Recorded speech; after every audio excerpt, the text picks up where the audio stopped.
Selamat siang Bapak dan Ibu semuanya, Shalom. Senang kita ketemu lagi ya di area Zoom pada hari ini.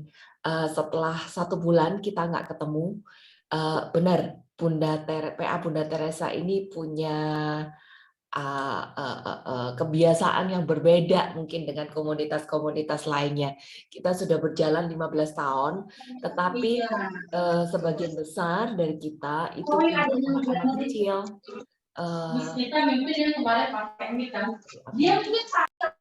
Oke, sebagian besar dari kita itu punya anak-anak kecil yang masih usia sekolah. Jadi kita punya kebiasaan kalau waktunya libur sekolah, Lebaran biasanya kenaikan sekolah atau Natal itu kita juga libur karena kita mesti nemenin anak main di rumah atau segala macam ya kegiatan lagi libur nggak sekolah kan gitu. Jadi lebih repot istilahnya mama-mama yang punya anak-anak usia sekolah ini. Oke. Nggak berlama-lama lagi, kita akan langsung masuk ke tema hari ini. Sebenarnya tema hari ini adalah permintaan dari seseorang, aku lupa siapa, tapi ajaibnya Tuhan ya, Tuhan itu selalu ajaib. Setiap kali aku membuat tema sesuatu, itu sebetulnya Tuhan izinkan aku untuk mengalami keadaan itu. Jadi sebenarnya kalau Bapak dan Ibu mendengarkan semua sharing-sharing pengajaran yang aku pernah share, nanti akan kebaca seluruh cerita hidupku. Karena Tuhan izinkan aku mengalami itu semua gitu. Aku belajar juga untuk merefleksikan apa yang aku sharekan. Jadi ini bukan menjadi sebuah teori aja, tapi aku juga menjalani apa yang Tuhan izinkan aku jalani gitu. Tuhan memang selalu ajaib seperti hari ini. Kurang lebih 1 jam yang lalu, 1,5 jam yang lalu kita juga sadar kalau Zoom kita error. Last minute kita nggak tahu harus bagaimana, tapi puji Tuhan ternyata ada ID baru dan kita semua sekarang bisa masuk walaupun harus share ID yang baru di last minute. Puji Tuhan juga Allah selalu memberikan jawaban yang baik. Oke, hari ini kita akan membahas tentang Belum masuk, Bang. kemalasan. Tunggu sebentar, aku share screen-nya. Oke, kita akan membahas tentang kemalasan. Bapak dan Ibu, malas itu sepertinya hal kecil ya, tapi ternyata itu bisa menjadi sebuah dosa juga loh. Dan Tuhan tidak menyukai sifat ini gitu. Jadi ada sesuatu yang harus kita lakukan karena kemalasan ini adalah hal kedagingan yang sangat-sangat wajar bagi kita manusia. Kita sering gitu merasa malas untuk melakukan apapun juga, baik dalam hal pekerjaan, baik di dalam hal mengejar kedewasaan spiritualitas juga, sering kita merasa malas dan banyak sekali excuse atau alasan-alasan yang kita berikan untuk membenarkan diri sendiri. Padahal di balik itu semua sebetulnya kita malas gitu. Jadi malas ini bisa menjadi sebuah dosa besar dan ini yang hari ini kita akan pelajari agar kita bisa mengeliminasi salah satu karakter buruk ini yang ternyata akan bisa menjatuhkan Anda dan saya juga. Bapak dan Ibu, kesuksesan ya itu tidak terjadi pada orang secara otomatis ya. Di sini aku bicara tentang orang yang umum ya, hal yang umum. Pasti ada hal khusus, ada hal-hal khusus. Ada orang yang sudah terlahir dari keluarga konglomerat atau ada orang yang terlahir sudah sebagai misalnya princess sebagai ya princess atau sebagai prince gitu. Ada yang seperti itu. Tapi kita bicara tentang hal umum bahwa kesuksesan tidak terjadi pada orang yang malas. Tapi kesuksesan itu terjadi pada orang yang mau bekerja pada orang yang mau bekerja keras ya. Orang yang hebat di dunia adalah orang-orang yang mau bekerja keras. Kesuksesan itu tidak diraih secara instan, tapi kesuksesan itu adalah akibat dari ketekunan. Kesuksesan itu adalah akibat dari perjuangan yang tidak mengenal lelah, bukan sesuatu yang jatuh dari langit secara instan. Jadi, baik secara sekular maupun secara spiritual, nggak ada yang namanya nganggur. Nggak ada yang namanya istilah santai-santai aja. Kalau kita gagal secara sekular, ataupun kita tidak mengalami pertumbuhan spiritual, itu bukan nasib loh. Itu bukan nasib, tapi itu adalah akibat dari kemalasan kita sendiri. Ayat pertama kita hari ini adalah Amsal 26, ayat yang ke-14. Amsal 26 ayat 14. Ini kelas PA, jadi aku harap Bapak dan Ibu semua membawa Alkitab masing-masing ya. Karena lebih baik kita membaca daripada cuma mendengar aja. Si pemalas menganggap dirinya lebih bijak daripada 7 orang yang menjawab dengan bijaksana. Lihat, ini salah satu sifat orang yang malas, merasa diri lebih pintar daripada orang lain. Kalau orang Jawa bilang keminter, jawab tapi sebetulnya nggak tahu apa-apa. Dan akibatnya apa? Karena sebetulnya dia malas, maka dia tidak mengalami sebuah breakthrough, dia tidak mengalami sebuah kesuksesan, gitu ya. Nah, hal ini ditekankan sangat-sangat banyak dan keras di dalam Alkitab, hal tentang kemalasan, karena ini satu hal yang Tuhan tidak mau terjadi pada kita, ya. 2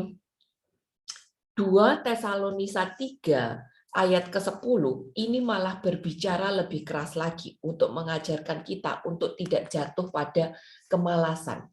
2 Tes 3 ayat 10. Aku rada cepat hari ini, walaupun kita baru hari pertama ya, tapi kan kita tidak pernah berhenti saat teduh kan, karena ayatnya hari ini cukup banyak. Tetapi 2 Tes 3 ayat 10, sorry aku salah buka. 2 Tes 3 ayat yang ke-10. Jika seseorang tidak mau bekerja, janganlah ia makan. Bapak dan Ibu, ayat ini keras sekali loh. Dia bilang, jika kita nggak mau bekerja, jangan makan. Ini surat ditulis oleh Rasul Paulus. Kenapa sih kok dia nulis kayak begitu? Kita harus ingat ya keadaan di zaman gereja perdana pada waktu itu. Orang berkomunitas itu tuh sangat-sangat rekat, sangat-sangat dekat. Maka ada orang-orang yang menjadi donatur. Dia jual asetnya, dia berikan dana yang cukup besar ke komunitas, lalu dana itu dipakai untuk makan. Dana itu dipakai untuk kehidupan bersama. Itu yang terjadi pada komunitas awal pada waktu itu, gereja mula-mula. Nah, karena ada dana untuk makan, untuk kehidupan sehari-hari, bagi anggota-anggota komunitas, maka ada beberapa orang yang cenderung malas berkomunitas hanya untuk nebeng makan, gitu istilahnya, nggak mau bekerja, nebeng doang di komunitas karena merasa bisa dicukupi kebutuhannya dari komunitas itu. Nah, makanya Santo Paulus memberikan warning yang cukup keras ini. Kalau nggak bekerja, jangan makan.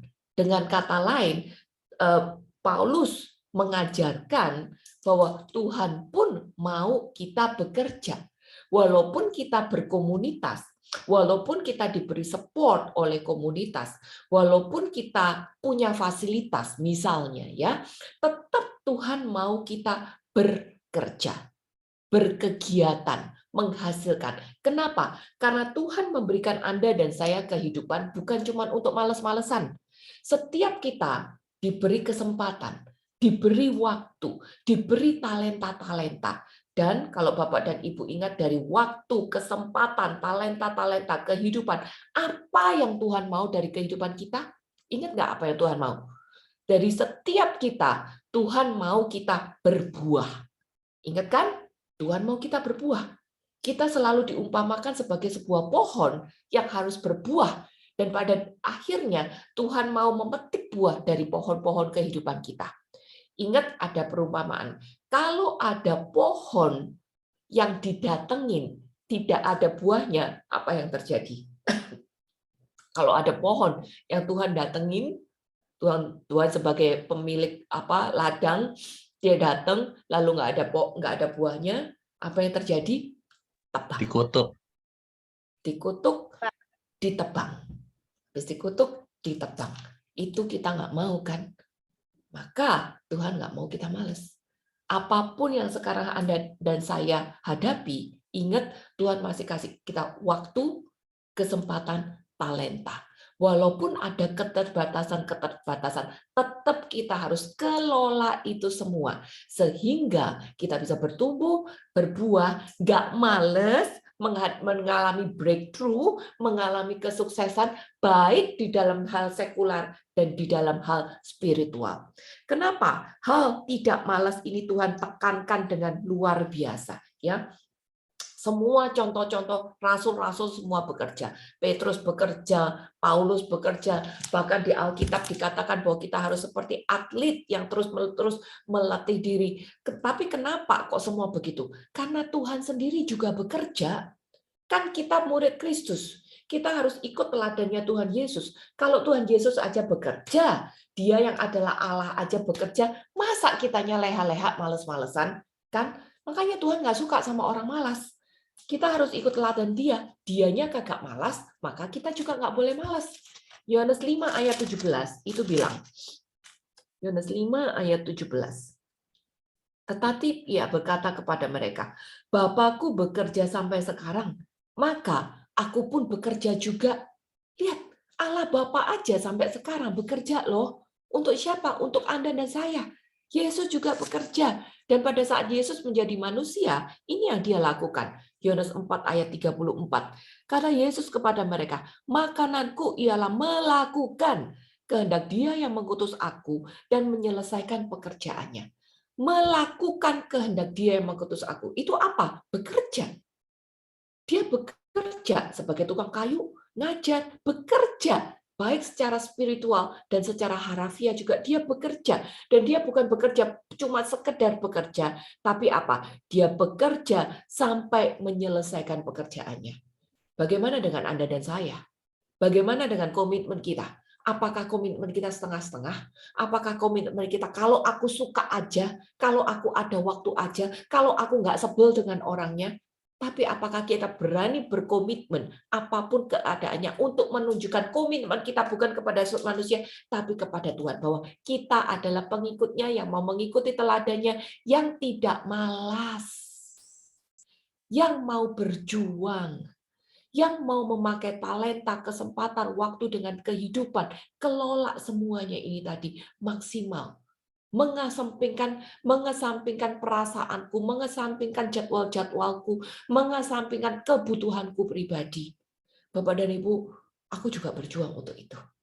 Membawa kehidupanku secara seimbang, baik secara spiritual, baik secara sekular. Aku juga bekerja kan, tapi aku berusaha untuk komit secara seimbang di kedua sisi kehidupan ini tadi.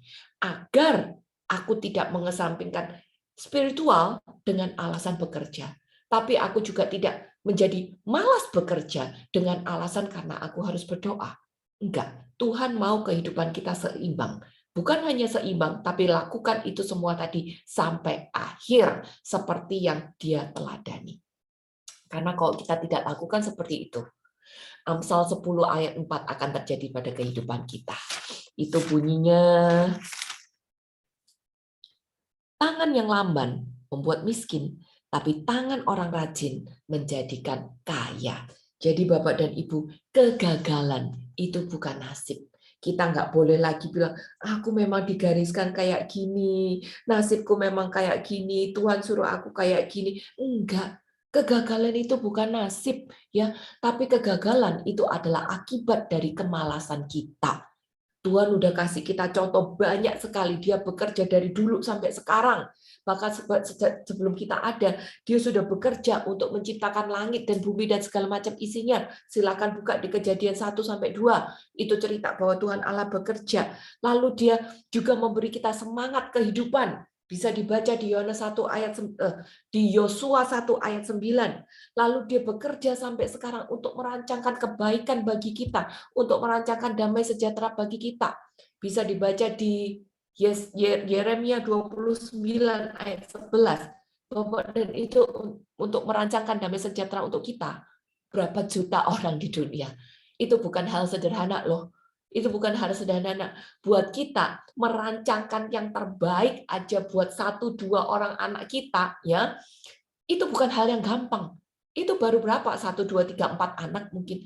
Tapi Tuhan merancangkan damai sejahtera dan kebaikan untuk seluruh umat manusia. Itu kerjaan yang luar biasa. Dan dia lakukan itu selama ribuan tahun. Maka dia bekerja sampai sekarang. Lalu dia juga bekerja, berperang untuk kita. Keluaran 14 ayat 14. Bahkan dikatakan dia berperang dan kita diam aja. Kurang apa lagi dia memberikan kita teladan bekerja. Dia bekerja untuk memberikan kita kehidupan di dalam kelimpahan. Yohanes 10 ayat 10b. Silakan baca. Kelimpahan di sini bukan hanya secara ekonomi. Jangan hitung-hitung semuanya hanya secara ekonomi. Tapi kelimpahan di dalam segala hal. Damai sejahtera sukacita dari hari ini sampai nanti pada kekekalan. Bapak dan Ibu, Tuhan itu bekerja. Karena Tuhan bekerja baik sebagai Allah maupun sebagai manusia bekerja, maka kita pun juga harus bekerja. Kalau kita tidak bekerja, Amsal 10 ayat 4 akan terjadi. Kita akan menjadi sahabat kemiskinan. Padahal Tuhan mencanangkan untuk kita damai sejahtera loh. Padahal Tuhan mencanangkan untuk kita kelimpahan loh. Tuhan itu sudah menyediakan untuk kita berkat-berkatnya. Bilang, misalnya berkatnya ada di sini. Oke, aku kasih contoh di sini ya. Misalnya berkatnya ada di sini. Bagian kita adalah berjalan untuk menuju apa yang Tuhan udah sediakan untuk kita. Berkat dan kelimpahan dan damai sejahtera dan sukacita dan kehidupan. Kita harus berjalan ke sini Bapak dan Ibu. Dan untuk berjalan itu dibutuhkan komitmen ketekunan yang rajin. Nggak bisa kita on off, nggak bisa kita tergantung mood, nggak bisa tergantung jadwal kita. Kalau gue sempat, kalau gue nggak sempat ya kagak. Nggak bisa tergantung siapa yang datang, gue suka apa enggak bisa. Tapi ini adalah komitmen ketekunan kita pribadi kepada Tuhan. Baik di dalam hal spiritual maupun secara sekular, harafiah. Ya. Jangan harap berkat ini turun dari langit ke atas pangkuan kita. Enggak. Tuhan mau kita melatih diri untuk tidak malas. Karena apa? Pada saat kita melatih diri tidak malas, tekun, rajin, dengan komitmen, saat itu pula kita berkembang di dalam talenta kita. Saat itu pula kita berkembang di dalam iman, di dalam karakter kita, di dalam seluruh kehidupan kita. Di sini kita dididik. Kalau berkat-berkat ini sekedar datang, kita tidak akan pernah mengalami kedewasaan.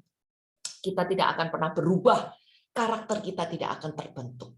Maka Tuhan mau kita hidup di dalam ketekunan, di dalam kerajinan, agar kita secara pribadi juga berkembang, bertumbuh, sampai kita bisa mencapai segala sesuatu yang sudah Tuhan sediakan untuk Anda dan saya. Garis bawahi kata sudah ya. Berkat ini sudah ada. Bagian kita rajin, tekun, komit, berjalan untuk mencapai apa yang Tuhan sudah sediakan ini tadi. Ya. Nah, berikutnya. Klik. Nah, ternyata untuk ya namanya manusia ya. Sering juga males untuk maju. Ada banyak hal yang membuat kita malas. Contohnya kurang motivasi. Nah, motivasi ini bicara tentang diri sendiri. Kita tahu motivator utama itu bukan pembicara A, bukan pembicara B, tapi motivator utama itu adalah diri sendiri.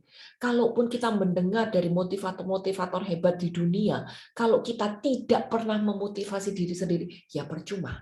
Jadi sekarang, agar kita bisa meraih berkat-berkat Tuhan, kita harus memotivasi diri sendiri untuk jalan maju. Kita harus punya kesadaran diri agar prioritas kita nggak kacau. Kenapa sih aku nggak katakan seperti ini? Karena selain motivasi diri sendiri ini tadi penting, kita juga harus bisa mengatur prioritas diri. Sering orang merasa, oh prioritasku itu misalnya sekarang kerja. Dia tekun kerja, tapi nggak ada waktu untuk pelayanan. Nggak ada waktu untuk saat teduh. Ini juga nggak benar juga. Ini berarti dia malas di sisi yang satu gitu. Atau dia pelayanan melulu gitu. Tapi merasa Tuhan, aku persembahkan ini pelayanan untuk kamu gitu ya. Tapi dia nggak ada waktu untuk kerja. Akhirnya karena dia nggak ada waktu untuk kerja, keluarga terbengkalai, kehidupan terbengkalai. Bapak dan Ibu jangan ketawa ya dengan apa yang aku contohkan ini, karena aku mengalami hal-hal ini gitu. Ada banyak sekali orang sharing dengan keadaan-keadaannya ke aku gitu. Jadi aku bisa melihat bahwa ada banyak sekali orang yang prioritasnya kacau. Ada orang yang pelayanan di gereja jam 5 sampai jam 9 sore. Jam 5 pagi, sorry. Jam 5 pagi sampai jam 9 sore. Lalu datang bilang, "Ci, doain aku dong. Duit tabunganku udah hampir habis nih. Aku udah nggak tahu lagi mesti gimana. Terus bantu aku, doain aku biar aku dapat kerja." Gitu. Lalu aku bilang, aku tanya, "Kamu punya keahlian apa?" Dia bilang punya keahlian ini. Lalu aku bilang, "Oke, coba aku kenalin sama teman aku, siapa tahu dia butuh butuh tambahan orang gitu." Lalu dia bilang, "Enggak, Ci, aku kan pelayanan di gereja. Dari jam 5 pagi aku udah main organ sampai jam 9 sore, 9 malam gitu. Pelayanan A, B, C, D, E gitu. Jadi aku nih lagi nunggu Tuhan untuk ngomong sama aku disuruh kerja kemana." Jadi Bapak dan Ibu, pengertian yang anak ini adalah dia pelayanan, waktunya dia 100% untuk pelayanan sambil nunggu Tuhan ngomong di kupingnya, disuruh kerja apa. Lah, Tuhan kan nggak ngomong secara seperti itu. Jadi prioritasnya dia kacau. Dengan kata lain, dia malas bekerja. Tapi aku juga pernah menghadapi orang yang sudah bekerja di kantor. Tapi apa yang dilakukan di kantor? Kalau ada PD, jam 2, dia ikut PD. Lalu dia ikut penyembahan, dia ikut berbahasa roh dengan suara yang keras. Kalau dicolek sama teman sebelahnya, dia marah. "Gue lagi berdoa kok kamu ganggu?" gitu. Nah, ini nggak benar juga. Dan di jam kerja loh, dia bisa rosario 3 putaran. Bahkan dia bisa keluar dari ruangan, pakai ruangannya dari saudara kita agama tertentu, duduk di situ untuk berdoa. Nah, ini kan sesuatu yang menyimpang juga gitu. Ada waktunya untuk bekerja secara sekular, ada waktunya juga untuk beribadah. Ada waktunya kita berelasi dengan keluarga, dengan sahabat-sahabat kita, tapi ada waktunya juga kita untuk me time. Jadi Bapak dan Ibu, orang yang malas itu ternyata prioritasnya kacau. Dan dia pakai alasan, "Aku sibuk masak, aku sibuk ngurusin ini, jadi aku nggak ada waktu untuk lakukan yang lainnya." Hati-hati. Di sini aku hanya mengajak Anda untuk introspeksi diri sendiri. Jangan sampai prioritas kita kacau. Karena kalau prioritas kita kacau, itu sebenarnya hanya sebuah alasan agar kita tidak perlu melakukan hal yang lainnya. Orang yang malas itu ternyata adalah orang yang tidak disiplin juga. Suka-suka sendiri, tarsok-tarsok. Ada waktu kerjain, mood bagus kerjain, kalau enggak ya enggak. Tapi orang yang malas juga biasanya bisa terjadi karena dia terbiasa hidupnya mudah. Aku ingat ada seorang sahabat ya, 3 bersaudara yang anak nomor gede, dia lahir waktu keadaan orang tuanya bagus. Anak kedua lahir waktu keadaan keluarganya jatuh. Anak ketiga lahir keadaan keluarganya udah enakan. Jadi anak yang kedua ini terlahir pada waktu ndak enak. Dan karena dia terlahir dalam keadaan ndak enak, orang tua biasa menjadikan dia sebagai dalam tanda kutip kambing hitam, ya, kambing hitam. Tapi itu membuat dia terpajuk malahan. Sedangkan anak pertama sama anak ketiga biasa dimanja. Biasa dimanja. Akibatnya apa? Karena biasa manja, hidupnya mudah, males. Males karena biasa gampang dapat semuanya. Nah, ini kelihatan setelah 30-40 tahun. Yang sukses, anak yang kedua, yang biasa hidupnya keras dari kecil. Dari kecil dia biasa jualan, ngais-ngais sampah-sampah elektronik untuk dirakit lalu dijual, dan dia bisa menjadi sukses. Sampai hari ini, anak kedua ini yang menjadi tulang punggung untuk saudara-saudaranya dan orang tuanya. Jadi kita sekarang introspeksi diri sendiri dengan tujuan apa? Biar kita tidak jatuh pada keadaan Amsal 10 ayat 4 itu. Lingkungan yang tidak baik juga bisa membuat kita malas. Aku ingat 20 tahun yang lalu aku hidup di satu daerah yang didominasi oleh suku tertentu. Suku ini tadinya tuan tanah, maka mereka adalah orang-orang kaya yang biasa hidup dari jualan tanah. Namanya jualan tanah kan duitnya gede kan, jadi mereka jual tanah untuk hidup, mereka jual tanah untuk foya-foya. Siang-siang kita bisa lihat laki, perempuan, anak-anak semuanya ada di depan rumah untuk kongkong. Kongkong ngobrol, kagak ada yang kerja. Akibatnya mereka lingkungannya malas semua. Sampai anak-anaknya jadi malas semua gitu. Karena biasa hidup lingkungannya nggak baik. Lingkungannya nggak baik, nggak bekerja. Saat tanahnya habis, udah nggak tahu harus gimana lagi. Karena sudah biasa, males nggak bekerja. Nah, yang terakhir, tidak menyukai pekerjaannya. Ini mungkin bisa menjadi situasi yang bukan menjadi pilihan kita, ya. Tapi kalau kita no choice, apa yang harus kita lakukan? Tetap aja jangan malas. Kembali lagi ke nomor 1, motivasi diri sendiri. Bangkitkan kesadaran diri. Karena kita percaya di dalam Tuhan tidak ada yang kebetulan. Bukan satu kebetulan kita ada di lingkungan sini, bukan satu kebetulan kita dikasih kerjaan ini, walaupun mungkin kita tidak menyukai. Tapi Tuhan mau kita jadi terang dan garam kan? Tuhan mau kita jadi teladan kan? Jadi jangan bersungut-sungut dengan keadaan. Jangan bilang aku nggak suka, jangan bilang keadaanku berat, jangan bilang keluargaku lagi gini, anakku lagi gini, orang tuaku lagi gini. Setiap dari kita punya isu masing-masing. Tapi itu bukan alasan yang menghalalkan kita boleh males-malesan. Tetap Tuhan mau kita pakai kesempatan kehidupan ini untuk bergerak, maju, dan berbuah. Bapak dan Ibu, aku juga berjuang loh. Sampai hari ini aku juga berjuang. Kalau bisa dengar suaraku hari ini rada-rada sengau kan, karena hampir seminggu ini aku lumayan panas dingin, pileknya juga luar biasa. Aku bersyukur banget kalau hari ini nggak sakit tenggorokan dan bisa bangun dan bisa ngomong. Tapi aku tidak mau ini menjadi alasan buat aku malas. Terus aku bilang, aduh aku sakit, tolong cariin pengganti dong gitu. Aku nggak mau lakukan itu. Aku juga berjuang untuk mempraktekkan diri untuk bisa bangkit dari alasan-alasan apapun untuk bisa menjadi malas. Nah, Bapak dan Ibu, ternyata orang yang malas itu bukan cuma orang yang tidur-tiduran doang. Enggak, Alkitab menjelaskan ada banyak sekali definisi malas. Amsal 19 ayat yang ke-15 itu bilang, kemalasan mendatangkan tidur nyenyak dan orang yang lamban akan menderita lapar. Ini bukan cuma bilang tentang tidur-tiduran, tapi juga bilang tentang orang yang tidak bisa mengatur waktunya dengan bijaksana. Bad time management. Ini kita, ya, apalagi yang hidup di kota ya. Setiap kita pasti punya kesibukan masing-masing.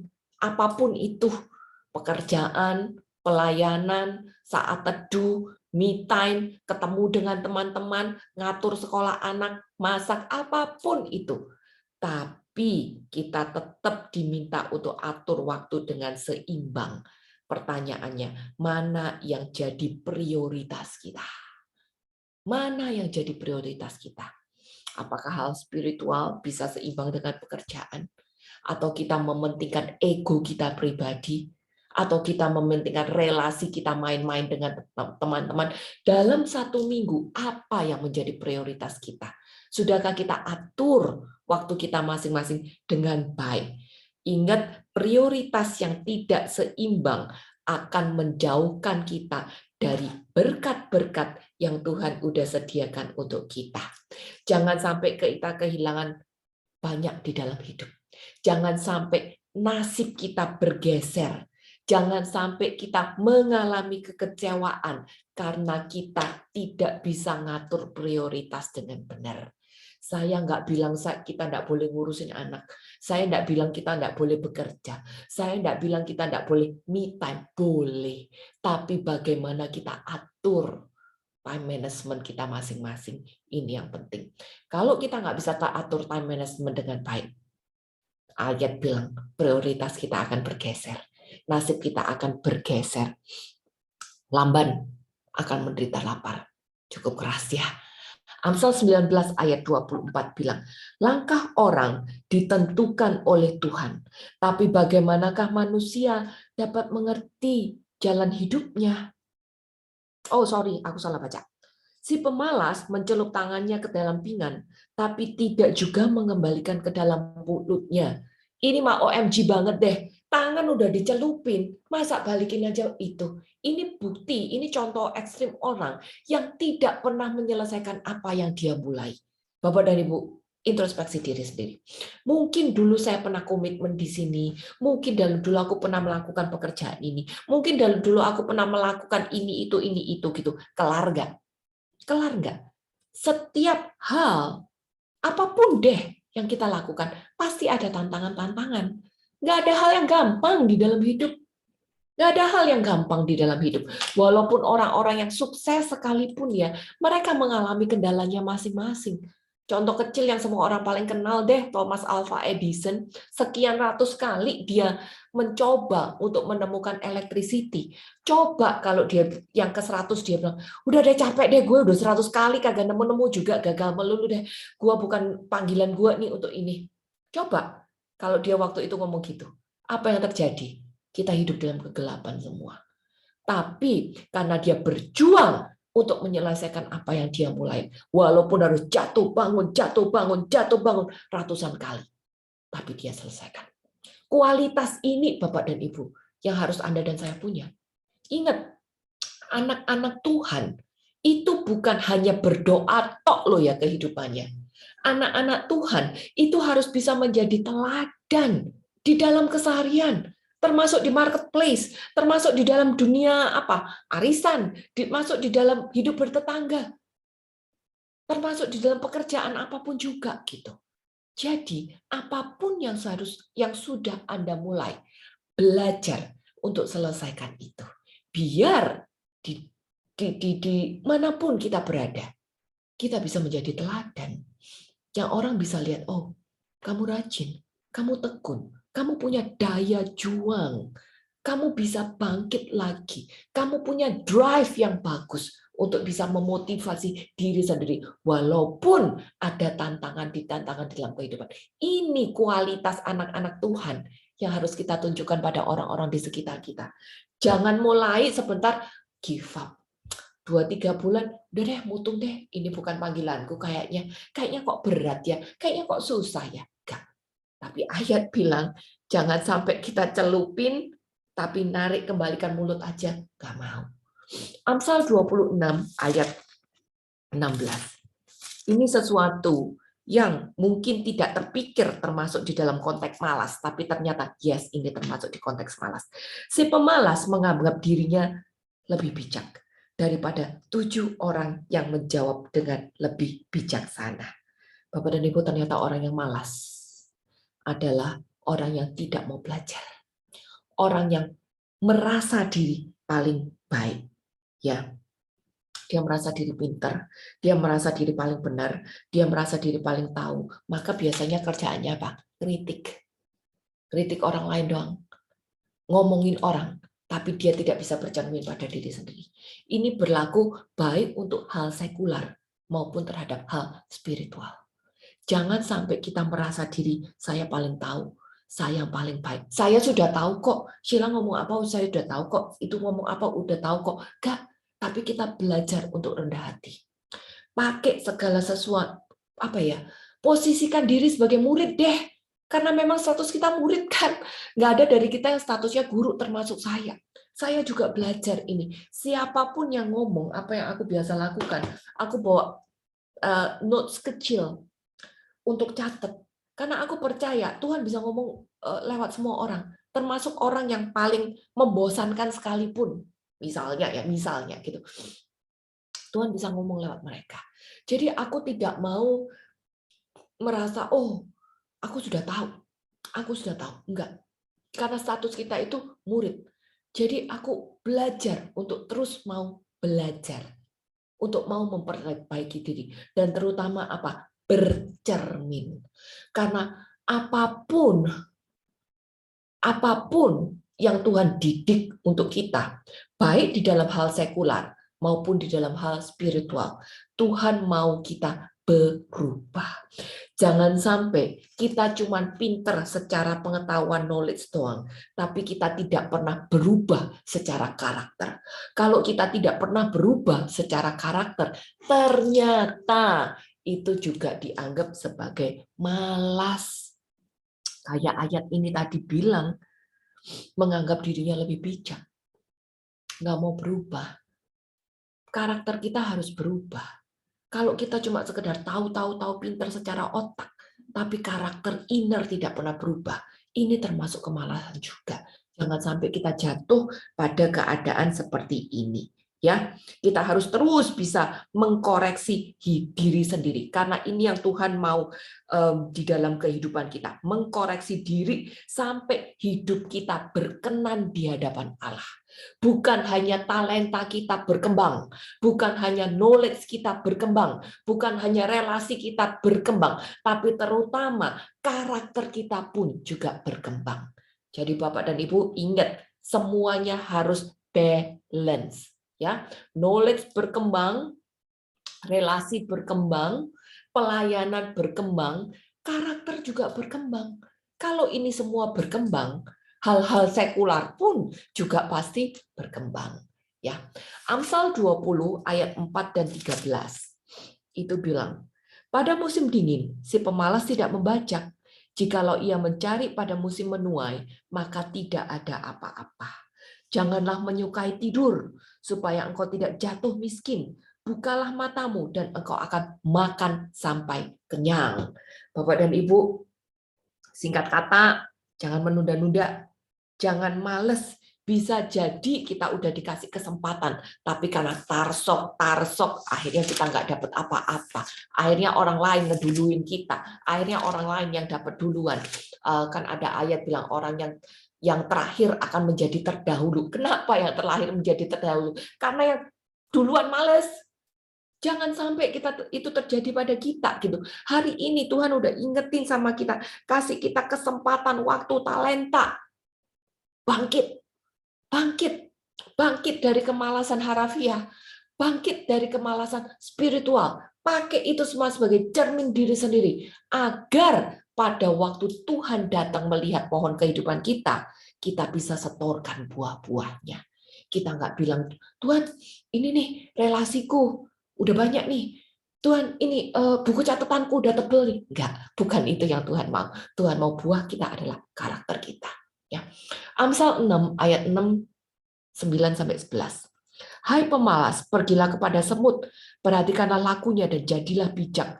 Hai pemalas, berapa lama lagi engkau berbaring? Bilakah engkau akan bangun dari tidurmu? Tidur sebentar lagi, mengantuk sebentar lagi, melipat tangan sebentar lagi untuk ditinggal berbaring. Maka datanglah kemiskinan kepadamu seperti seorang penyerbu dan kekurangan seperti orang yang bersenjata.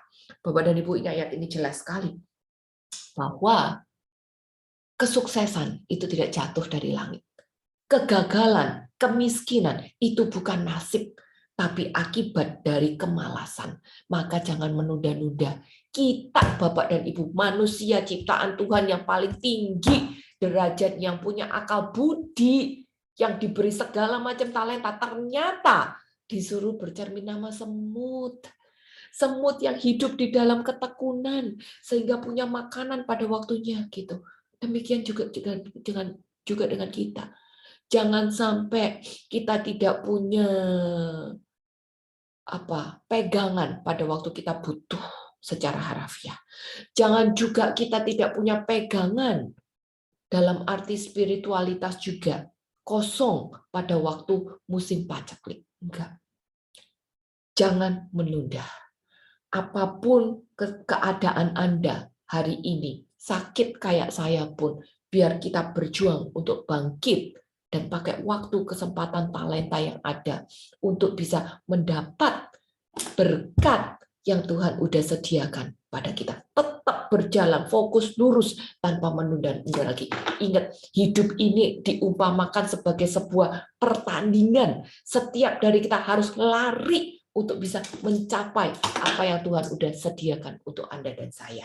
Ya, jangan sampai kita jatuh pada kemalasan karena menunda-nunda ini. Amsal 26 ayat 13-14. Amsal 26 ayat 13-14. Berkatalah si pemalas, ada singa di jalan, ada singa di lorong, seperti pintu berputar pada engselnya, demikian si pemalas pada tempat tidurnya. Ini singkat kata, cari alasan, cari pembenaran diri untuk tidak melakukan apa yang harusnya dia lakukan. Nanti dia ngomong, kan ada ini, kan ada itu, kan aku lagi ini. Ini namanya alasan-alasan doang. Bapak dan Ibu, time management. Atur prioritas dengan baik. Singkirkan segala macam alasan-alasan. Karena itu adalah kedagingan. Ya, itu semua adalah kedagingan. Amsal 10 ayat 26 bilang, seperti cuka bagi gigi dan asap bagi mata. Demikian si pemalas bagi orang yang menyuruhnya. Yang ngomongin aja kayaknya, gregetan banget ya. Gregetan banget. Tapi buat yang males, buat yang disuruh karena dia malas, ya akhirnya dia tidak mendapat apa-apa juga gitu. Banyak excuse. Waktu nyampe dia, waduh sorry nggak bisa. Gue lagi appointment nih, gue lagi kerja nih. Ini penting banget, ini tender besar gitu. Waktunya kerja, bilang, waduh gue nggak bisa. Gue harus pede. Gitu. Nggak bisa. Semua ada timingnya masing-masing. Semua ada timingnya masing-masing. Belajar untuk atur itu dengan baik. Sehingga kita tidak perlu mencari alasan-alasan ya. Bilang sibuk inilah, badan masih lemah lah, apa segala macam gitu ya. Ini semua sebenarnya adalah gambaran, itu semua Tuhan nggak mau, Tuhan nggak mau. Tuhan mau kita bertumbuh menjadi karakter yang sempurna. Tuhan mau kita bertumbuh untuk mendapatkan apa yang Dia sudah siapkan. Tuhan mau kita bertumbuh untuk menjadi pribadi yang seperti Dia mau untuk Anda dan saya. Pribadi apa? Pribadi kecil Kristus hidup di dalam Anda dan saya. Kalau kita adalah murid Kristus, kalau kita ikut teladan Kristus, Kristus itu enggak males, Kristus itu enggak cari alasan, Kristus itu enggak menunda-nunda, Kristus itu enggak merasa sok pintar, Kristus itu menyelesaikan tugas-tugasnya sampai akhir, Kristus itu tahu prioritasnya. Nah, sekarang ngomong sama diri sendiri, kalau saya adalah murid-murid Kristus, maka saya tidak mau hidup di dalam kemalasan lagi. Singkirkan alasan-alasan itu tadi semua. Ya, bangkit dan biar kita bisa menjadi manusia seperti apa yang Tuhan mau kita jadi. Kita harus sadari bahwa ada akibat dari kemalasan-kemalasan itu. Amsal 12:24 bilang, tangan orang rajin memegang kekuasaan, tapi kemalasan mengakibatkan kerja paksa. Ya males, gimana dong? Defisit dana, defisit spiritual, ada angin sedikit udah ambrol. Ya, kita nggak mau. Jadi bangkit, jangan kita jatuh pada keadaan kerja paksa ini tadi. Amsal 20 ayat 4 dan 6. Amsal 20 ayat 4 dan 6. Pada musim dingin si pembajak tidak membajak. Jikalau ia mencari pada musim menuai, maka dia tidak dapat apa-apa. Janganlah menyukai tidur supaya kamu nggak jatuh miskin. Bukalah matamu dan engkau akan makan sampai kenyang. Amsal 21 ayat 25 bilang, si pemalas dibunuh oleh keinginannya karena tangannya enggan bekerja. Singkat kata, masa depannya suram. Gimana? Lah Tuhan sediakan berkatnya di sini, dia diem di tempat. Berkat udah ada di sini, dia jalannya kayak sini. Duh Tuhan masih repot. Besok-besok aja deh. Aku sering diginiin sama orang. Ngapain sih kamu spiritual? Itu kan urusan nanti kalau udah 60 tahun. Gitu. Bapak dan Ibu, kita nggak pernah tahu loh waktu kita itu kapan. Beberapa hari yang lalu, sepupuku meninggal mendadak, usia 39 tahun. Tapi aku salut dengan sepupuku ini, karena sepanjang hidupnya, dia menabur kebaikan-kebaikan. Luar biasa. Memang mengagetin buat kita yang masih hidup, tapi waktu Tuhan bukan waktu kita, dan dia sudah mendapat semua berkat-berkat yang Tuhan udah sediakan untuk dia dengan maksimal. Ya, aku cuma sekedar intermezzo aja. Yang jelas bagian kita hari ini yang masih hidup, jalan terus. Jangan tarsok-tarsok. Jangan sampai masa depan kita suram karena kita diam di tempat. Amsal 10 ayat 4. Ini juga akibat kalau kita males. Tangan orang yang lamban membuat miskin, tapi tangan orang yang rajin menjadikan kaya. Jadi kemiskinan, kegagalan itu bukan nasib sekali lagi. Enggak, Tuhan mencanangkan untuk kita damai sejahtera, kelimpahan. Aku bukan bilang kita menjadi konglomerat, ya, enggak. Tapi secara spiritual kita akan kelimpahan. Secara ekonomi kita juga tahu kita ada cukup, ada kelimpahan. Orang yang bisa berkata cukup itu adalah orang yang berkelimpahan, Bapak dan Ibu. Orang bisa aja punya duit 100 miliar, tapi merasa kurang bisa. Tapi orang bisa punya duit mungkin 15 juta, 10 juta, tapi merasa hidupnya kelimpahan. Karena apa? Karena dia memaksimalkan kehidupannya. Jangan sampai kita menjadi miskin rohani, jasmani, karena kita malas. Ya, harus tetap memaksimalkan setiap kesempatan kehidupan yang Tuhan sudah kasihkan pada kita. Dan Amsal 12 ayat 27, orang yang malas tidak akan menangkap buruannya, tapi orang yang rajin akan memperoleh harta yang berharga. Itu semua ayat paralelnya, singkat kata, orang yang malas tidak akan mencapai mimpi-mimpinya. Gimana? Lah diam di tempat kok. Gimana bisa mencapai mimpinya? Apalagi mencapai apa yang Tuhan sudah sediakan untuk dia. Gak mungkin orang dia males-malesan.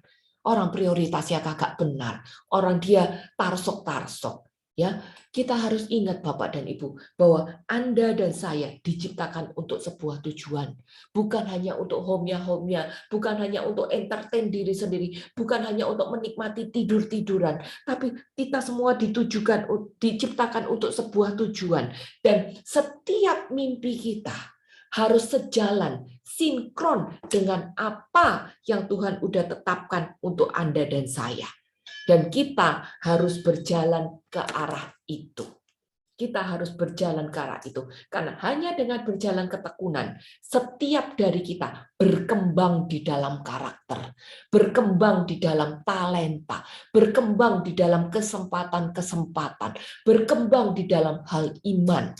Kalau diam di tempat, semuanya juga akan menjadi statis. Tapi begitu kita berjalan, kita juga akan berkembang untuk menghasilkan buah-buah itu tadi. Amsal 18 ayat yang 9 itu bilang, orang yang bermalas-malasan dalam pekerjaannya sudah menjadi saudara perusak. Ini karakter yang nggak disukai Tuhan. Jelas banget, jelas banget.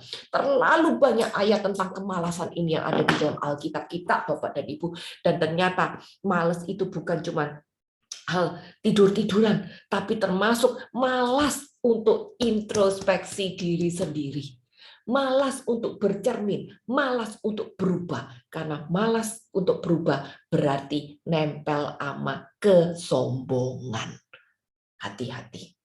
Tapi, puji Tuhan, kemalasan itu bukan kondisi permanen. Hari ini Anda dan saya diingatkan untuk bangkit dan berubah. 1 Korintus 9 ayat 26-27 itu bilang, 1 Korintus 9 ayat 26-27. Aku ngomongnya cepat banget ya hari ini ya. Kalau kecepatan nanti boleh review lagi, ulang lagi di YouTube-nya PA Bunda Teresa ya. Semua pengajaran kita ada di YouTube PA Bunda Teresa. 1 Korintus 6 ayat 26-27. Sebab itu aku tidak berlari tanpa tujuan, dan aku bukan petinju yang sembarangan saja memukul, tapi aku melatih tubuhku dan menguasai sepenuhnya, supaya sesudah aku memberitakan Injil kepada orang lain, jangan aku sendiri ditolak. Bapak dan Ibu, kemalasan itu melanggar tujuan Allah bagi kita orang percaya. Setiap dari kita diciptakan bukan untuk homya-homya, bukan untuk enak-enak sendiri. Tapi setiap dari kita diciptakan untuk melakukan pekerjaan yang baik dan untuk mendapat berkat-berkat yang Dia sudah sediakan bagi Anda dan saya. Ya, tapi ada yang harus Anda dan saya lakukan, yaitu melatih diri. Kemalasan bukan kondisi permanen. Bisa diperbaiki asal kita mau bergerak.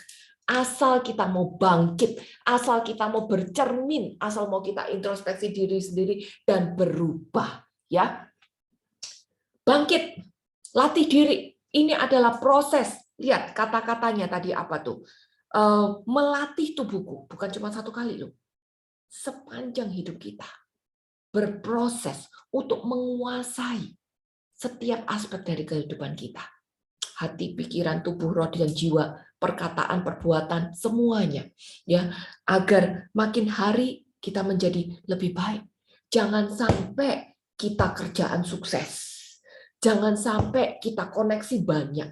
Jangan sampai kita ngerti pengajaran-pengajaran. Jangan sampai kita bikin acara rohani ABCD, pelayanan di sini sana. Tapi pada buntut-buntutnya, saat ketemu Tuhan, aku sendiri ditolak. Aduh, mati kalau kayak begitu. Ampun deh kalau kayak begitu ya. Jangan sampai kita disqualified karena nggak menghasilkan buah ternyata untuk diri sendiri. Jangan sampai. Jadi hari ini kita diingatkan untuk bangkit. Karena walaupun di dunia spiritual, di dunia pekerjaan, di situ kita dituntut untuk tekun dan berbuah dimanapun Tuhan tanam kita. Efesus 4 ayat yang ke-28. Efesus 4 ayat yang ke-28. Tunggu sebentar. Efesusku ini selalu ngumpet. Orang yang mencuri, iya betul, Efesus 4 ayat 28. Orang yang mencuri, janganlah ia mencuri lagi, tapi baiklah ia bekerja keras dan melakukan pekerjaan yang baik dengan tangannya sendiri, supaya ia dapat membagikan sesuatu pada orang yang berkekurangan. Bapak dan Ibu, ayat ini bilang, yang lama ya udah ada yang lama. Gitu.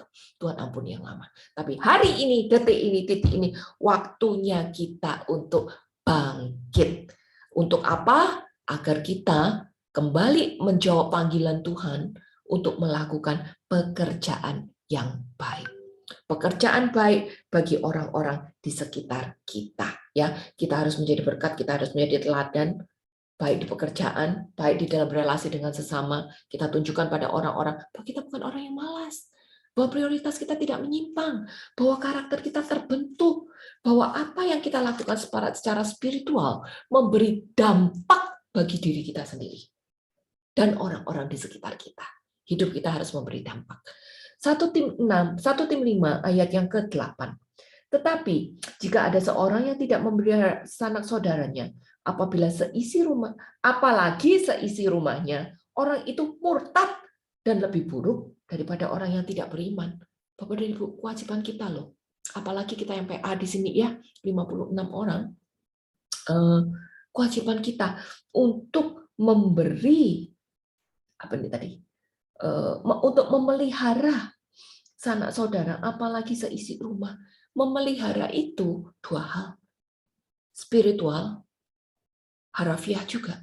Ini kewajiban kita. Nah, sekarang bagaimana kita bisa memelihara mereka baik secara ekonomi, baik secara rohani, kalau sayanya males? Apa yang mau saya berikan? Apa yang mau saya bagikan kalau sayanya sendiri defisit? Kalau gitu, kita dianggap murtad. Lebih buruk daripada orang nggak beriman. Ya ampun Bapak dan Ibu, kalaupun kita sudah berdoa terus-menerus ya, sehari 3-4 jam berdoa, apalin kitab suci, tapi ternyata kita tidak memelihara keluarga kita dengan baik. Dianggap murtad. Nggak mau kan? Jadi kita dituntut untuk bangkit dari kemalasan. Hidup di dalam ketekunan. Sehingga kita bisa memberikan dampak yang baik bagi orang-orang di sekitar kita, terutama seisi rumah kita, baik secara harafiah maupun secara spiritual. Biar kehidupan kita boleh menjadi teladan bagi orang-orang di sekitar kita. Ingat, kesempatan tidak datang 2 kali. Hari ini kita masih dikasih hidup kan? Kasih hidup berarti masih dikasih kesempatan. Dan itu tidak datang 2 kali. Kita tidak akan reinkarnasi lagi untuk mengulang kehidupan kita. Hari ini adalah kesempatan itu. Manfaatkan kesempatan dari Tuhan, waktu kehidupan dari Tuhan. Hari ini dengan sebaik-baiknya. Bangkit dari kemalasan apapun. Singkirkan alasan-alasan. Singkirkan alasan-alasan apapun juga. Introspeksi diri sendiri. Dan biar mulai detik ini kita kembali mengatur prioritas kita. Amsal bilang, Hai pemalas, pergilah pada semut, perhatikanlah lakunya dan jadilah bijak. Biarpun tidak ada pemimpinnya, pengaturnya, atau penguasanya, ia menyediakan rotinya di musim panas dan mengumpulkan makanan pada waktu panen. Lihat, semut nggak ada pemimpinnya, bisa ngatur. Kita punya pemimpin loh, Tuhan Yesus. Kita punya Alkitab loh sebagai patokan. Kita punya komunitas loh yang terus ngomong di kuping kita untuk ngingetin kita. Kita punya sahabat loh yang jadi support kita. Bukan seperti semut. Kita punya lebih daripada itu. Maka harusnya kita bisa lakukan lebih baik daripada semut untuk hidup di dalam kerajinan ketekunan ini tadi. Ingat, kesempatan tidak datang 2 kali. Ikuti teladan Tuhan Yesus.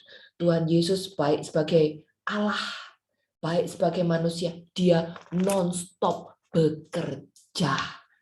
Kalau kita ngaku diri, saya murid Yesus, apalagi ngaku diri, saya anak Yesus, ya paling nggak sedikit banyak kita ikutlah ketekunannya dia, ikut teladan dialah. Markus 1 ayat 35 itu bilang apa tuh?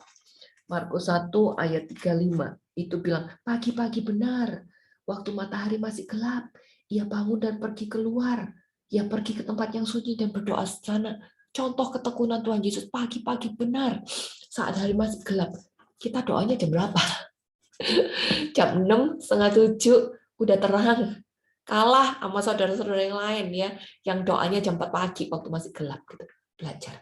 Aku nggak bilang kita harus bangun jam 4 pagi untuk berdoa. Aku nggak tahu jam tidur Bapak Ibu semua kayak apa, apalagi yang mungkin kerjanya shift malam, nggak mungkin dong bangun jam 4 pagi gitu. Tapi intinya di sini adalah kita belajar untuk hidup di dalam ketekunan, ikut teladan Tuhan Yesus. Efesus 2 ayat yang ke-10 itu bilang, karena kita ini buatan Allah, diciptakan dalam Kristus Yesus untuk melakukan pekerjaan baik yang disiapkan Allah sebelumnya, yang mau supaya kita hidup di dalamnya. Tidak ada tempat kemalasan bagi kehidupan orang Kristen, Bapak dan Ibu. Kita disiapkan untuk sebuah tujuan baik. Jangan sampai kita menjadi pembelot karena kita merasa diri, saya sudah tahu, saya sudah pinter. Jangan sampai kita merasa pembelot, jangan sampai kita jadi pembelot karena saya bilang, oh saya lagi sibuk ini, saya lagi sibuk ini. Kan Tuhan tahu saya lagi urusan ini, kan Tuhan tahu saya lagi urusan itu. Gitu. Jangan beralasan lagi. Tapi ingat bahwa kita dipanggil, kita diciptakan untuk sebuah tujuan yang baik. Kita dibekali untuk sebuah tujuan yang baik. Kita sudah disiapkan bekal-bekal untuk bisa menjadi tekun. Kita sudah disiapkan berkat-berkat upah bila kita melakukan apa yang harus kita lakukan dengan tekun. Ya, tidak ada tempat bagi kemalasan di kehidupan orang Kristen. Ini hal terakhir. Seorang yang merasa hidupnya rohani adalah orang yang dapat mengatur dan membangun hidupnya di dalam semua sisi kehidupan. Orang Kristen yang dewasa, kehidupannya balance.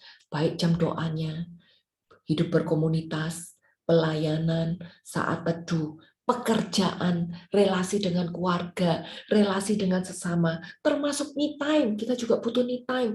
Mau nonton, mau olahraga, semua itu seimbang. Kalau ada yang tidak seimbang, berarti kita belum dewasa secara rohani. Kalau kita belum seimbang, berarti ada sisi di mana kita masih malas dan mencari alasan atau excuse untuk melakukan hal lain lebih daripada yang seharusnya. Ya, orang yang dewasa rohani bisa mengatur dan membangun setiap sisi kehidupannya secara seimbang. Maka kalau kita mau hidup menjawab panggilan kita, melakukan melakukan panggilan-panggilan yang baik untuk mencapai berkat yang Tuhan sudah sediakan bagi kita, bagian kita adalah belajar untuk mengalahkan kemalasan, kedagingan ini, dan berjuang pakai cermin untuk menjadi pribadi yang lebih bermanfaat bagi Tuhan dan bagi sesama. Semoga jadi berkat, Tuhan Yesus memberkati. Aku kembalikan ke If. Thank you, Sheila. Thank you banget. Saya merasa tertampar kiri kanan atas bawah depan belakang nih hari ini nih. Kayaknya perlu ini ya, perlu apa hikmat dan discernment betul-betul nih dan keberanian untuk memutuskan nih. Aduh. Jadi Bapak Ibu kita punya PR sama-sama nih ya nanti malam. Kita mengecek lagi prioritas kita apa sudah betul, jangan sampai salah. Thank you banget udah mengangkat topik ini, benar-benar udah diingatkan. Betul ini bukan kebetulan. Mungkin Tuhan Yesus sendiri berbicara kepada kita hari ini seperti ini. Mau kita melihat lagi apa selama ini kita sudah melakukan yang betul. Saya sendiri merasa sedikit melambat atau sangat banyak melambat sejak pandemi. Dulu rasanya saya merasa dulu sangat produktif sekali, tapi karena pandemi saya merasa kok slow ya. Bahkan saya sampai tulis detail, saya besok mau ngapain, sampai per jam bahkan saya tulis. Jam sekian sampai sekian saya mau ngapain. Tapi end of the day saya cek lagi, oh ternyata belum, terus stres sendiri terus. Tapi ya berusaha adjust semuanya sama-sama. Thank you. Oh ini udah ada pertanyaan, saya baca langsung ya, Sheila ya. Dari Ibu Jani Toha. Sore, Bu Sheila, maaf mau tanya dong, cara menghindari dari kegagalan bagaimana ya, Bu? Terima kasih. Sebenarnya tipsnya udah ada, Bu, di tadi salah satu PPT-nya. Kuncinya cuma satu, memotivasi diri sendiri biar tekun. Aku percaya ini nanti PPT-nya akan di-share di YouTube ya. Jadi silahkan direview ulang untuk ayat-ayatnya. Aku sendiri percaya kayak gini. Memotivasi diri sendiri untuk maju, untuk tekunkan gini. Aku percaya gini, pada saat kita melangkah satu langkah untuk melakukan bagian kita, di situ Roh Kudus bekerja. Aku rasakan itu dengan luar biasa. Aku pegang satu ayat yang mengatakan berilah maka kamu diberi. Maka semua akan ditambahkan, digoncangkan sampai tumpah ke dalam ribamu. Ayat bilang berilah maka kamu akan diberi. Berarti apa? Kita melakukan tindakan kita lebih dahulu. Baru nanti Tuhan akan tambah-tambahkan sampai kelimpahan dengan luar biasa. Jadi orang yang malas akan nunggu. Gue pasrah ya Tuhan.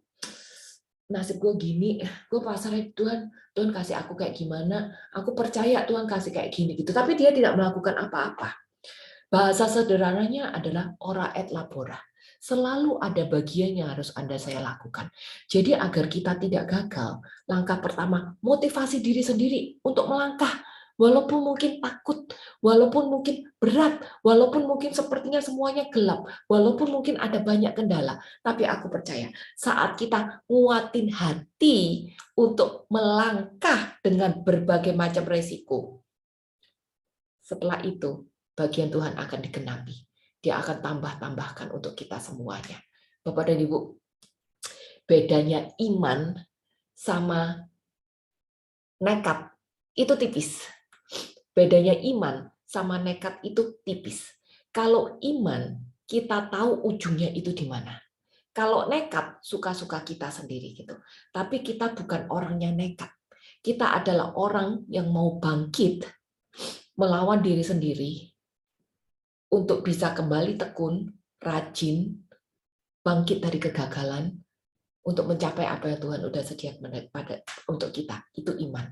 Jadi ya, ke diri sendiri dulu mulainya. Itu Bu. Semoga dimengerti. Thank you Sheila. Gitu ya Bu Heni, semoga Ibu Jani semoga menjawab. Ada Bapak Ibu lain yang mau bertanya atau sharing secara langsung, saya buka kesempatannya. Bisa raise hand atau langsung open mic. Apa ada yang mau bertanya langsung atau sharing-sharing? Saya bersyukur sih kita di PA kita sendiri juga ya, jadi kita juga setiap kali di PA kita harus memprioritaskan kayak ya oke lah kita prioritaskan keluarga daripada harus misalnya pelayanan pun kadang kita juga bisa saling backup ganti waktu. Jadi kalaupun misalnya udah tahu jelas-jelas semua nemenin anak ke dokter atau nemenin papa atau mama tapi masih sibuk ikutan rempong sama kita, pasti kita usir-usirin. Ngapain ada di sini? Mendingan di sana. Sangat bersyukur. Ini dari Bu Heni mau nanya, Sheila. Mau tanya bagaimana supaya bisa jadi pewarta nih seperti Sheila? Apa ada kursusnya? Aduh, ini pertanyaan sulit, Bu. Aku ya, selama Ibu komit di dalam satu komunitas tertentu ya, secara offline, nanti dari tim komunitas akan bisa melihat apakah itu talenta Ibu, apakah itu menjadi panggilan Ibu. Nah, kalau itu memang menjadi talenta dan panggilan Ibu, nanti dari komunitas, mungkin Ibu bisa join di komunitas tertentu, terserah ya di mana aja, yang penting berkomunitas gitu ya. Nanti dari komunitas itu akan rekomendasikan Ibu Heni ini layak untuk menjadi pewarta. Nah, nanti ada yang namanya SPM, itu Sekolah Pewarta Mimbar, itu baru dibentuk, itu baru berjalan 3 tahun. Nah, di situ akan dilatih homiletika, cara kita tarik benang merahnya ayat, kayak gitu-gitu, macam-macam gitu. Jadi silakan langkah pertama komit dulu di dalam satu komunitas sehingga tergali apa yang menjadi talenta-talenta Ibu. Itu.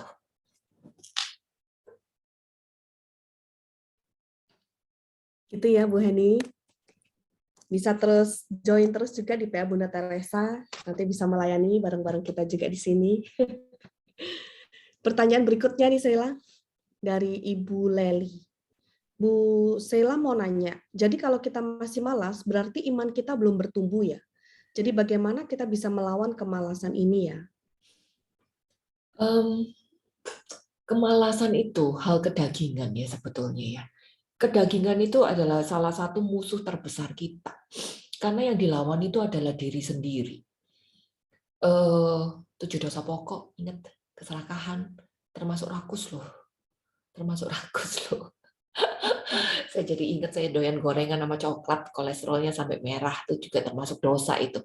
Ya, jadi kemalasan itu lawannya itu diri sendiri. Karena ini adalah ngelawan diri sendiri. Ini nggak gampang. Lebih gampang kita ngelawan setan daripada ngelawan diri sendiri. Setan bisa ditengking pakai nama Yesus, ya kabur. Diri sendiri nggak bisa ditengking. Saya nggak bisa ngomong di dalam nama Tuhan Yesus, Sheila nggak boleh malas. Nggak bisa, karena ini diri sendiri. Jadi satu-satunya cara agar kita bisa melawan kemalasan ini adalah satu, kembali lagi ya, nanti lihat PPT-nya, memotivasi diri sendiri. Lalu dua, bekerja sama dengan Roh Kudus. Ini yang tadi kita bahas sebetulnya.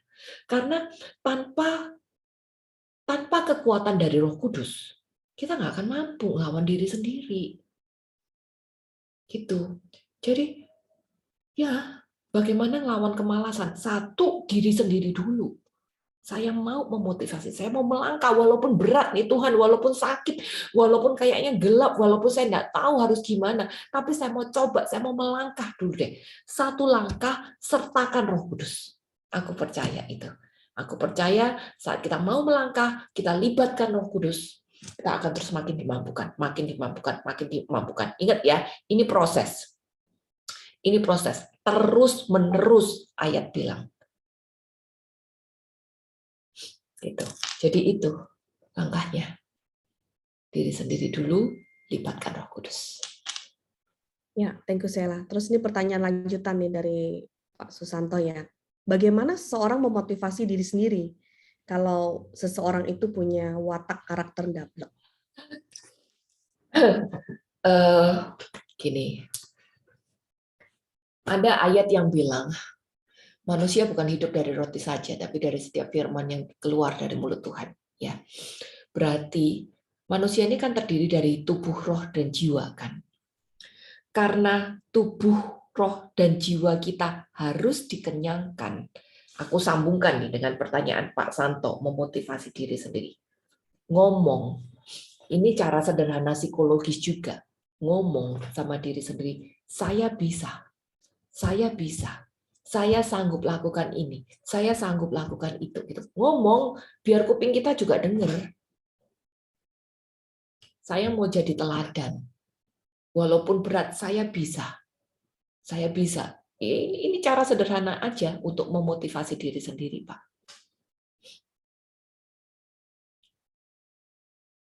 Aku lagi lihat satu teman aku, tapi dia udah berhasil ya. Dia lagi memotivasi diri sendiri untuk berhenti merokok. Dan yang dia lakukan cara yang sama sebetulnya. Dia ngomong pada saat dia pegang rokok gini, dia ngomong, saya nggak suka rokok ini. Rokok ini pahit. Saya nggak suka. Ini nggak bagus buat aku. Ini nggak sehat. Saya nggak suka ini. Dan ternyata omongan itu, ngomong ya, kuping dengar, masuk ke otak, masuk ke hati, masuk ke otak ya. Dan omongan itu menstimulasi alam bawah sadarnya dia bahwa rokok ini nggak enak. Sampai akhirnya dia bisa mandek. Sama. Kalau kita ngomong positif, hawa kita juga jadi positif. Hati pikiran kita juga positif. Sama. Jadi ngomong untuk memotivasi diri sendiri. Saya bisa. Simpel kan? Ya, thank you Sheila. Gitu ya, Pak Susanto, semoga menjawab. Oke, Bapak Ibu, ada lagi yang mau nanya? Kalau tidak, kita akan sudahi sesi Q&A sore hari ini. Kalau ada yang masih mau, bisa di-unmute. Udah nggak ada ya, saya sudahi untuk sesi pengajaran dan Q&A hari ini. Thank you ya, Sheila.